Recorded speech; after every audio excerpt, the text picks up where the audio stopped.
Netflix has transformed from a niche DVD rental service into a dominant force in global entertainment. As the first mover in the streaming space, it not only pioneered how we consume content, but also rewrote the rules of the media business.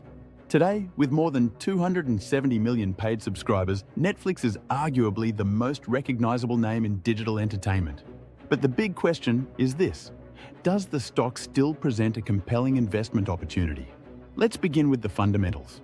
At its core, Netflix is a subscription-based business model with highly recurring revenue. In its latest quarterly earnings report, Netflix posted revenues of $9.4 billion, representing a year-over-year growth of about 15%. This re-acceleration in top-line growth is particularly important because it comes after a period of market saturation and subscriber churn during 2022. Profitability is also improving dramatically. Operating income surged past $2.6 billion in the most recent quarter, and the company's operating margin hit 28%. For a media company, especially one that invests so heavily in original content, that margin is exceptional. Management has reiterated its guidance of maintaining and gradually improving these margins over time, largely due to better cost discipline and greater scale. On the earnings front, diluted earnings per share came in at $5.40 for the quarter, comfortably beating consensus estimates. Free cash flow is also ramping up, hitting nearly $1.9 billion, which is a major milestone. This cash flow enables Netflix to fund new content investments without relying heavily on debt, a crucial shift compared to previous years when the company was known for aggressive borrowing. Speaking of debt, Netflix has made real progress in deleveraging. Long-term debt now stands at around $13 billion, but the company has over $8 billion in cash and short-term investments on hand. This puts them in a far more comfortable liquidity position than they were just a few years ago. The balance sheet is healthier, and credit rating agencies have taken notice, with upgrades over the last few quarters. It's a notable shift from the days when many questioned whether Netflix could ever be sustainably profitable. Let's pivot to the technical side. From a charting perspective, NFLX has been on an impressive bullish trajectory. After bottoming around 170s in mid-2022, the stock has made a powerful recovery, now trading in the $620 range. That's a return of over 250% in less than 2 years. The price has consistently stayed above both the 50-day and 200-day moving averages, confirming the strength of the uptrend.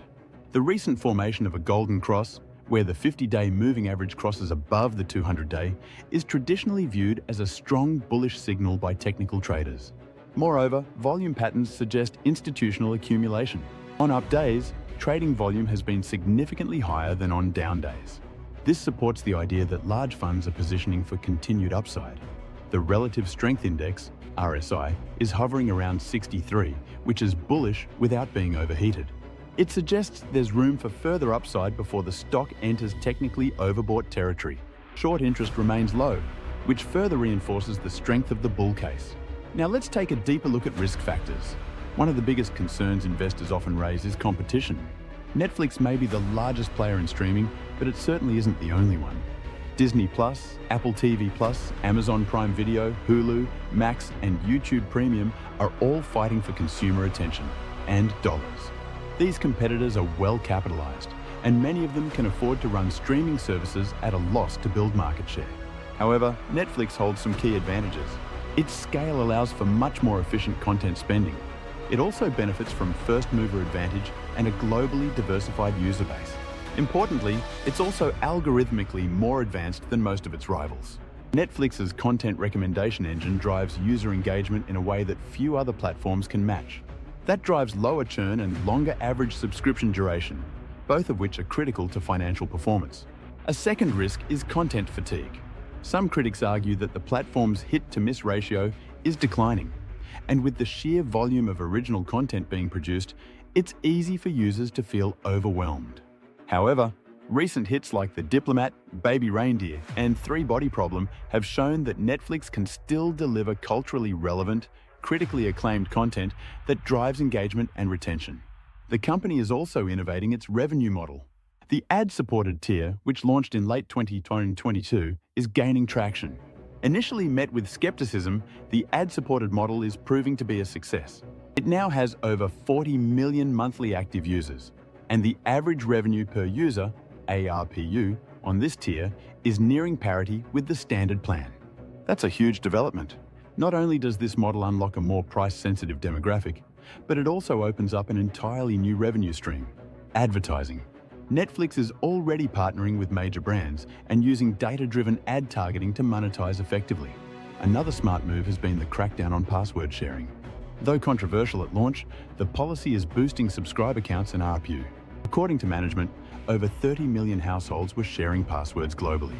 By converting even a fraction of these into paid accounts, Netflix has added millions in high-margin revenue. Looking forward, Netflix's expansion into gaming could be a game changer, no pun intended. Still in the early stages, Netflix is developing interactive games based on its IP and exploring cloud gaming options. While the success of this pivot is not guaranteed, the gaming market is massive, and Netflix's built-in user base gives it a unique edge. Think about the potential of turning shows like Stranger Things or Squid Game into immersive gaming experiences. It could drive engagement to entirely new levels. Another interesting development is Netflix's experiment with live content. It started with comedy specials and reality competitions, but it's now moving towards sports and live events. The company recently secured the streaming rights to WWE's flagship show Raw, starting in 2025. That's a huge bet, and a smart one. Sports and live content have always been strong drivers of engagement, and Netflix's entry into this space positions it as a more complete entertainment ecosystem, not just a binge-watching platform. Geographically, Netflix continues to expand in under-penetrated markets like Asia, Latin America, and Africa.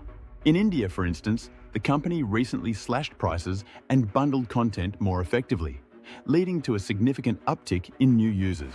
International growth remains one of the biggest opportunities for the company, especially as smartphone penetration and mobile internet usage continue to climb. So what about valuation? At a forward PE of around 28, some might argue Netflix is expensive. But when you compare that to its historical average and adjust for earnings growth, the picture changes. The pegged ratio, which compares the PE to the growth rate, is quite reasonable at just under 1.3. This suggests that investors are paying a fair premium for strong growth. Additionally, Netflix is now generating enough free cash flow to potentially initiate a share buyback program, a possibility management has hinted at, which could offer additional upside to shareholders. It's also important to view Netflix not just as a content platform, but as a data and technology company. Its use of machine learning to optimize content recommendations, ad targeting, and even original programming decisions is an underappreciated asset. The company doesn't just produce content, it engineers audience attention.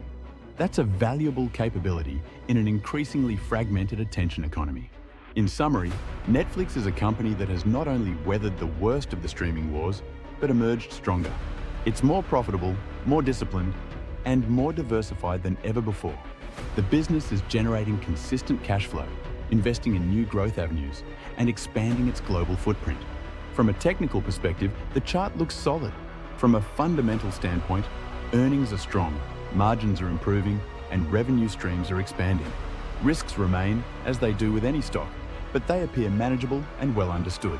For long-term investors, Netflix offers an attractive mix of growth potential and improving financial quality. While the stock isn't cheap on a pure valuation basis, the underlying business performance justifies the premium. As such, I believe Netflix is a buy for investors with a 3 to 5 year horizon. It's not just about streaming anymore. It's about building the future of entertainment. And Netflix is leading that charge. If you've found this analysis valuable and want to see more deep dives like this on top performing stocks and long-term investment opportunities, be sure to hit that like button and subscribe to the channel. Your support helps us keep delivering high-quality, research-driven content. And if there's a specific stock or company you want us to cover next, drop it in the comments. We read everyone. Thanks for watching, and let's keep growing together.